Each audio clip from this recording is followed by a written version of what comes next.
iyadoo ay maanta ku beegnayd maalintii afraad ee ololaha xisbiga Kulmiye waxaa si ballaaran isugu soo baxay taageerayaasha xisbiga Kulmiye ee degmada Qoryaale ee gobolka Togdheer. taageerayaasha xisbiga Kulmiye ee degmadaasi ayaa muujiyay cududa taageero ay u hayaan xisbiga muxaafidka ee Kulmiye iyagoo soo bandhigay dabaaldeg ay ku muujinayaan dareenkooda siyaasadeed. qaar ka mid ah dadweynaha u soo baxay xisbiga Kulmiye oo barxad ballaaran kula hadlay warbaahinta ayaa waxa hadalladoodii ka mid ahaa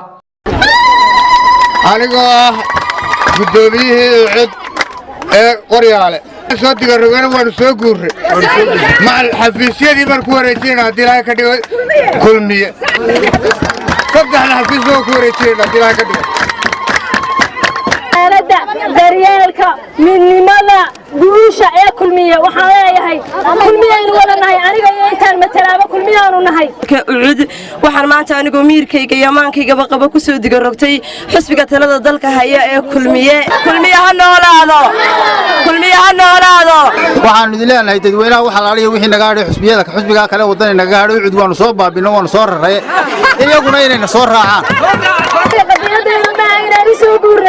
xisbi aanu ka soo gurnay qadiyadeedu waxa weeyaan anaga dadka iyo halka Israaciil guusha inaanu raacno midnimadayada inaanu raacno adkeega inaanu musabiixisiino aniga oo saafi faarax caateeya waxaan ka soo digarogtay xisbiga wadani dadweynaha qaaliga ee nagula noolaa degmada Qoryaale ee kamid ah xisbiyada kale ee markay arkeen inaanay wax haru soconaya aanay ahayn ka soo digarogtay idinka malihin maanta laga bilaabo meel baynu ka wada jaan qaadaynaa waxaynu wada shaqaynaynaa Kulmiye ha noolaado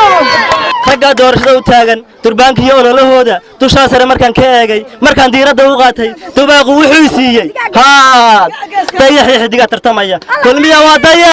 maamulka degmada Qoryaale iyo mas'uuliyiin ka socotay xisbiga Kulmiye ayaa iyaguna uga mahadnaqay bulshada reer Qoryaale cududa taageero ay u muujiyeen xisbiga Kulmiye ha noolaado Soomaynaan dooran musabiixi sidaasaynu isku ognahay aad iyo aad farxad iigu ah in maanta dadweynihii Qoryaale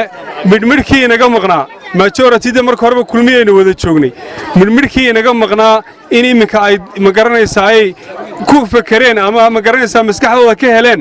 inaanu gaarigu ka dhaqaaqin soo Kulmiye ma dhihin wadani maxbad u haysaan ciidamada ka hadhay saddex farxadood baa wajiyadiina ka muuqanaya waa aasaaskii iyo hogaamintii Axmed Maxamed Maxamuud Aadan madaxweyne Siilaanyo aad u oodeynaysan oo kaararkii la diyaartihiin mudane Muuse Biixi Cabdi Xildiid Nuur madaxweynaha mustaqbalka ayaamaha yari ka hadheen waxa kaloo degmada ka muuqda hogaamiyaheena ruuxiga ah dadaalkiisii iyo waxqabadkiisii Cali Xasan Maxamed Jaamac Cali Kulmiye haddaad aragtaan aaran dib u horay oo aleemale awr xun baa dhalay mahad cali goodir Star TV Burco.